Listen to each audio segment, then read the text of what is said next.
I thought buying my dream home meant peace and quiet, but I had no idea I was stepping into a battlefield. Within weeks of moving in, the HOA president started watching my every move, recording me, sending threatening letters, and demanding I pay thousands in violations I didn't even understand. Then one morning I woke up to a notice claiming I could lose my home entirely, all because of something I didn't even do. But what they didn't know was that I had one move left, a move that would turn the entire neighborhood upside down. How far would you go to fight back? When I first moved into Cedar Grove Estates, I thought I'd finally found the perfect place to start over. After years of renting cramped apartments in the city, this quiet suburban neighborhood felt like a dream come true. Tree-lined streets, freshly painted houses, kids riding bikes in the cul-de-sac. It looked like the kind of place where everyone waved, smiled, and minded their own business. For the first few weeks, it really did feel that way. My mornings were peaceful. I'd sit on the porch with a cup of coffee, watching the sun hit the rooftops. In the evenings, I'd take walks with my dog, Max, greeting neighbors as we passed. I imagined barbecues in the summer, maybe even block parties, the kind of community where people looked out for one another. But underneath that perfect picture, there was something I didn't see. A power structure that controlled everything in this neighborhood. Like many suburban developments, Cedar Grove had a homeowners association, or HOA.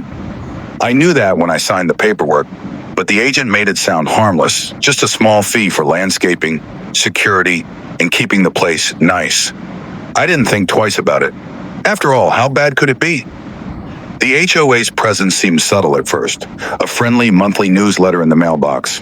A polite reminder about garbage collection schedules. Nothing unusual. It all felt ordinary. But there were little signs, whispers, really, that something wasn't right. I started noticing the way some neighbors spoke in hushed tones when the HOA president's name came up. I overheard conversations about fines that didn't make sense, rules that seemed absurd, and even arguments about who controlled the community funds. Then one Saturday morning, I got my first taste of how far the HOA's reach really went. I woke up to a bright orange notice taped to my front door. My stomach dropped as I read the words, "Notice of violation, immediate action required." Apparently my mailbox was not in compliance with the HOA's design guidelines. I was stunned. The mailbox came with the house. I hadn't touched it, painted it, or modified it in any way. Yet they were demanding that I replace it within 7 days, or face a $250 fine. I thought it was a mistake, so I called the HOA office. That's when I met Linda Carver, the HOA president, a woman whose name I would soon learn to dread. Her voice was cold, clipped, and unyielding. "Those are the rules," she said flatly. "If you can't follow them, perhaps Cedar Grove isn't the right community for you." The call lasted less than 2 minutes, but it left me shaking with frustration. I didn't want trouble. I wasn't trying to make a scene. But I couldn't shake the feeling that this wasn't about a mailbox at all. A few days later, I learned the truth. At a neighborhood gathering, one of the longtime residents, a soft-spoken retiree named Paul, pulled me aside and lowered his voice. "You're new," he said. "You should know. Linda doesn't like anyone challenging her authority. Once she targets you, it doesn't stop. She's fined families for planting the wrong flowers. She's made people tear down fences they built with HOA approval. Last year, she even tried to foreclose on a veteran's home over unpaid fees. That's how bad it gets." I laughed nervously, assuming he was exaggerating, but Paul didn't smile. "She controls everything," he whispered, "and if you push back, she'll make your life hell." That conversation stuck with me. I couldn't believe an HOA could have that much power. But within days, I started seeing the pattern for myself. Linda drove past my house every morning, slow in her car as she scribbled notes on a clipboard. I got 2 more violation letters in the same week, one claiming my lawn was too dry, and another saying my recycling bins weren't properly aligned. It was absurd. It was exhausting. And it was just the beginning. Because what started as a few ridiculous fines would soon spiral into something much darker. I didn't know it yet, but Linda was about to push me past my breaking point. And when she did, I would have no choice but to fight back. I wasn't the first homeowner she had bullied, but I was determined to be the last. At first, I thought the mailbox fine was just an isolated issue, a misunderstanding that could be cleared up with a polite conversation. But within a week, I realized this was something much bigger. Linda Carver, the HOA president, wasn't just enforcing rules. She was targeting me. Every few days, a new violation letter showed up in my mailbox, each one more absurd than the last. My lawn wasn't green enough, even though it rained every other day.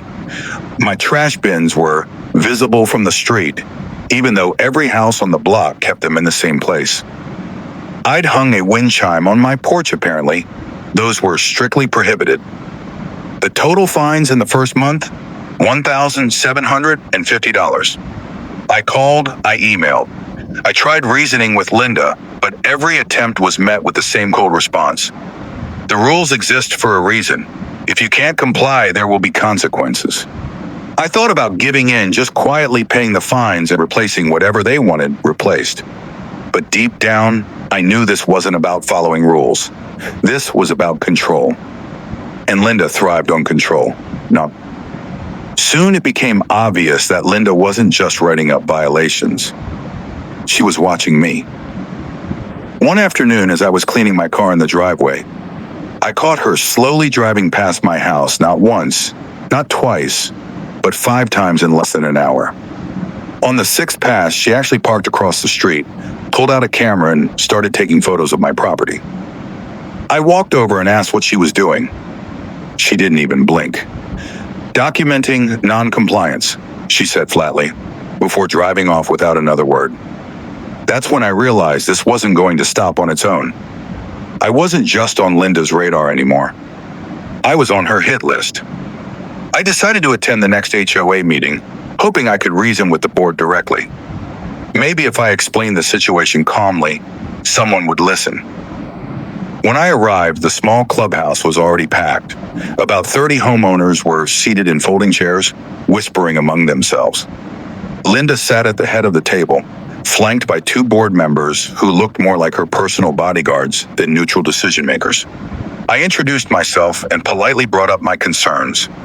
The excessive fines, the constant monitoring, the unclear rules. I wasn't angry. I was careful to keep my tone measured and respectful. But Linda didn't let me finish. She slammed her gavel on the table and said loudly enough for the whole room to hear, "This is not the time or place to challenge HOA authority. If you're unhappy here, perhaps you should consider relocating." Some neighbors looked down. Others looked away. Not a single person defended me. That's when I understood why everyone whispered about Linda. They were terrified of her. After that meeting, things escalated quickly. Within a week, I received 4 more violations. One for unapproved landscaping, because I planted a few flowers in the front yard. One for improper holiday decor. I'd hung a simple fall wreath on my door. One for parking in the wrong direction on my own driveway. And my personal favorite, a $500 fine because my dog barked too loudly. I was furious, but what pushed me over the edge wasn't the fines. It was the harassment. Linda had apparently convinced a few loyal neighbors, people I'd barely spoken to start reporting on me. I'd see them walking past my house, snapping pictures of my yard, my porch, even through my windows. It felt like I was being hunted in my own home. Then came the letter that changed everything. One morning, I opened my mailbox and found an official-looking envelope from the HOA's attorney. My heart sank as I read the first line. "Due to repeated non-compliance and unpaid fines, the association reserves the right to initiate foreclosure proceedings on your property." I dropped the letter right there on the kitchen floor. I had paid every mortgage payment on time. I had worked for years to afford this home. And now, because of wind chimes and recycling bins, I was at risk of losing it all. That's when something inside me snapped. I wasn't going to be another victim. I wasn't going to let Linda bully me out of my home. From that moment on, I stopped playing defense. I started preparing for war. The first thing I did was start documenting everything. Every letter, every fine, every petty accusation, I scanned them, saved them, and created a detailed timeline of every single incident. I also began recording Linda's surveillance tactics. Anytime I caught her circling my house, I filmed it. Anytime a neighbor took photos, I logged the time and date. But I didn't stop there. I started talking to other homeowners quietly, carefully. At first, people were hesitant, afraid to speak up. But the more I listened, the more I realized just how many families Linda had bullied over the years. A single mother fined nearly $3,000 because her child's basketball hoop was visible from the street. An elderly couple forced to tear down their backyard shed, even though they had written HOA approval. A veteran threatened with foreclosure for being 3 days late on his HOA dues. I wasn't alone. Everyone hated Linda, but everyone was terrified of her. That fear was her greatest weapon. Armed with my evidence, I consulted an attorney. After reviewing everything, he looked up from the files and said one sentence I'll never forget. "This isn't just harassment, this is abuse of power." We drafted a formal cease and desist letter, demanding that the HOA stop the excessive fines and surveillance immediately, or face a lawsuit. I sent it by certified mail. I thought maybe, just maybe, this would force Linda to back off. I was wrong. 2 days later, she showed up at my door. No smile, no greeting, just cold, quiet fury. "You think you can threaten me?" she hissed. "You have no idea who you're dealing with." Then she walked away. That night, my security camera caught her car parked outside my house at 2:14 a.m. By now, the stress was eating me alive. I barely slept. My savings were draining from legal fees. Every time I checked the mailbox, my hands shook, bracing for the next attack. But then, something unexpected happened, the very thing Linda never wanted. The neighborhood started waking up. The other homeowners had seen enough. They'd watched me stand up, watch Linda retaliate, and realize they were next. One by one, they started reaching out. Quietly at first, then in groups. Within a few weeks, we had a small coalition, 10 families, then 15, then over 20. We pulled our documents, our letters, our proof of harassment. And when we put it all together, the picture was damning. Linda wasn't just targeting me. She was targeting everyone. And now, we had the power to fight back. With a united front, we planned our next move carefully. We weren't just going to file a lawsuit. We were going to expose her every shady rule, every unfair fine, every abuse of authority. We drafted petitions, we contacted local news stations, we gathered statements, signed affidavits, and prepared for battle. For the first time in months, I felt hope. But just when we thought we had Linda cornered, she made one last shocking move that none of us saw coming. And what happened next would change Cedar Grove forever. For weeks, our coalition of neighbors had been working quietly behind the scenes, gathering documents, compiling evidence, and preparing our case against Linda and the HOA board. We thought we had everything planned. But then, Linda struck first. It was a Tuesday morning when I woke up to the sound of a loud thud against my front door. Max, my dog, barked furiously as I opened it, and there it was, a bright red foreclosure notice. I froze. Effective immediately, it read, "The Cedar Grove Homeowners Association will initiate foreclosure proceedings due to unpaid fines totaling $18,450. $18,000. I almost laughed. Not because it was funny, but because of how outrageous it was. The majority of those fines were for ridiculous things like a non-compliant mailbox and excessive leaf litter. But the letter was real, the legal stamp was real, and the threat was very, very real. Linda wasn't waiting for us to fight back. She wanted to crush me before I could.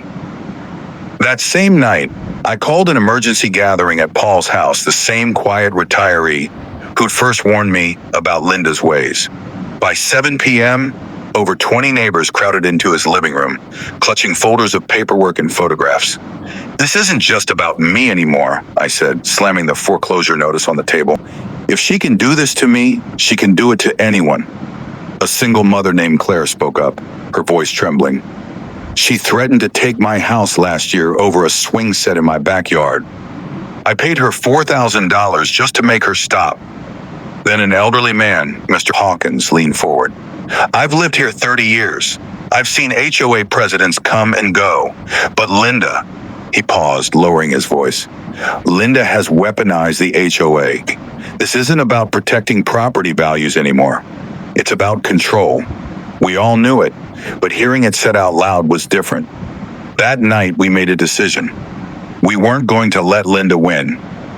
We decided to force a special HOA meeting, something allowed under the bylaws if 20% of homeowners signed a petition. Within 3 days, we had over 70% of the neighborhood backing us, and Linda couldn't refuse. The night of the meeting, the clubhouse was overflowing. Dozens of homeowners packed into the small space, some standing shoulder to shoulder, others pressed against the walls. The tension in the air was thick, you could feel it. Linda walked in flanked by her 2 loyal board members, her heels clicking sharply against the tile. She didn't look nervous. She looked angry. As the meeting started, she launched into a long speech about community standards, protecting property values, and upholding the rules. But this time, nobody was nodding. Nobody was smiling. When she finally paused, I stood up, holding a thick folder of documents. With all due respect, Linda, I said, my voice steady, you've been abusing your power for years. We have proof, hundreds of pages of it. I walked to the front of the room and began handing out copies of our evidence packets. Photos of her taking pictures of people's homes at night. Copies of fines that violated state HOA regulations. Emails where she explicitly threatened homeowners into compliance. Financial records suggesting misuse of community funds. Gasps filled the room as people flipped through the pages. Linda's face turned pale. This is slander, she snapped. None of this proves anything. But I wasn't done. Actually, I said calmly, it does. Because we've also filed a formal complaint with the state's Department of Real Estate, along with a pending class action lawsuit representing over 40 homeowners. The room erupted into murmurs. Linda looked at the board members, but even they avoided her gaze. Just when it seemed like she'd lost, Linda tried one last desperate tactic. She pulled out a thick binder and slammed it on the table. I have here, she said through clenched teeth, an itemized report proving that this homeowner, she jabbed a finger at me, owes over $18,000 in legitimate fines. I smiled. I'd been waiting for this. I opened my laptop, projecting my screen onto the wall behind me. That's interesting, I said, because according to our financial audit, I clicked a button and the spreadsheet appeared. Over $11,000 of those fines were fabricated. Not only that, but several payments I made months ago were never even deposited into the HOA account. Gasps again. I turned to the crowd. Ask yourselves if Linda isn't depositing payments. Where's the money going? For the first time since I'd met her, Linda didn't have an answer. At that moment, the room shifted. Neighbors who'd been silent for years suddenly started shouting, You fined me for my lawn dying during a drought. You tried to foreclose on my house over a $75 balance. You called animal control on my cat because you didn't like me. The board members tried to restore order, but it was chaos. The entire neighborhood had turned against Linda loudly, publicly, completely. I raised my hand to quiet the room and said one last thing. This isn't just about me. It's about every single one of us who's been bullied, threatened, and intimidated. It ends tonight. And then, something incredible happened. A motion was introduced on the spot to remove Linda as HOA president. According to the bylaws, if 2/3 of homeowners voted in favor, she could be ousted immediately. The ballots were handed out. One by one, people marked their choices, folding the slips and dropping them into the box. Linda sat there, arms crossed, seething with rage. When the count was finished, the results were undeniable. 83% voted her out. Linda stormed out of the clubhouse without a word, slamming the door behind her. We thought it was over. We thought we'd won. But we were wrong. 2 days later, every homeowner in Cedar Grove received a letter from Linda's attorney. She was suing all of us for defamation of character and demanding $2.5 million in damages. Panic swept through the neighborhood. Some families wanted to back out, afraid of losing everything. Others wanted to settle quietly just to make her go away. But I wasn't afraid anymore. We had the evidence. We had the law on our side. And now we had each other. I called an emergency meeting that night and told everyone the same thing. If we cave now, she wins. If we stand together, we bury her. The room fell silent. Then one by one, people nodded. We were all in. Over the next few weeks, our attorney prepared an airtight countersuit. We subpoenaed Linda's personal financial records, HOA expense reports, and surveillance logs. And that's when we uncovered something we never expected. Hidden inside the HOA's bank statements was a trail of unauthorized withdrawals, thousands of dollars missing, all leading straight back to Linda's personal account. The lawsuit wasn't going to just defend us anymore. It was going to destroy her. But Linda wasn't going down quietly. She had one last secret, one final move that none of us saw coming. And when it finally came out, Cedar Grove would never be the same again. The weeks following the explosive HOA meeting felt like living in the calm before a storm. On the surface, Cedar Grove seemed quiet. The constant violation notices stopped. Linda disappeared from her usual patrols. And for the first time in months, I could drink coffee on my porch without looking over my shoulder. But beneath that temporary silence, a war was brewing. Our attorney had uncovered what we thought was our strongest weapon, clear proof of financial misconduct. Over $42,000 in unauthorized withdrawals from HOA funds, all traced directly to Linda's personal account. For years, she'd been funneling community money into her own pockets while bullying families with bogus fines. With this evidence, our countersuit became much more than a defense. It became an attack. 3 months later, we finally faced Linda in court. Walking into the courthouse that morning, I could feel the weight of everything on my shoulders. Dozens of us showed up, homeowners who'd been bullied, fined, and harassed for years, all standing together in the hallway outside the courtroom. Some held folders of documents, others clutched coffee cups nervously. But we were united. Linda arrived flanked by her high-priced attorney, her usual confidence replaced with something colder, a calculated defiance. She didn't make eye contact with anyone. Inside the courtroom, our lawyer presented the evidence piece by piece. Bank records showing the unauthorized withdrawals. Emails where Linda directed board members to push aggressive fines on certain families. Witness statements from homeowners documenting her harassment. Security footage showing her circling my house in the middle of the night. The judge sat in silence, flipping through the files, expression unreadable. Linda's attorney tried to dismiss it all as misunderstandings and clerical errors, but every excuse fell apart when confronted with the hard numbers. Then came the moment none of us expected. Our lawyer called Paul the soft-spoken retiree who first warned me to the stand. Under oath, he revealed that Linda had once offered him $5,000 in HOA funds to stay quiet about certain board irregularities. A ripple went through the courtroom. Linda's attorney tried to object, but it was too late. The judge leaned forward, steepling his fingers. "Mrs. Carver," he said slowly, "is there a reason HOA funds would be used for personal payouts?" For the first time since this nightmare began, Linda looked scared. After 2 exhausting days of testimony, the judge finally delivered his ruling. Linda was found personally liable for financial misconduct, harassment, and abuse of power. She was ordered to repay every dollar she had stolen, cover our legal costs, and immediately step down as HOA president. But that wasn't the only consequence.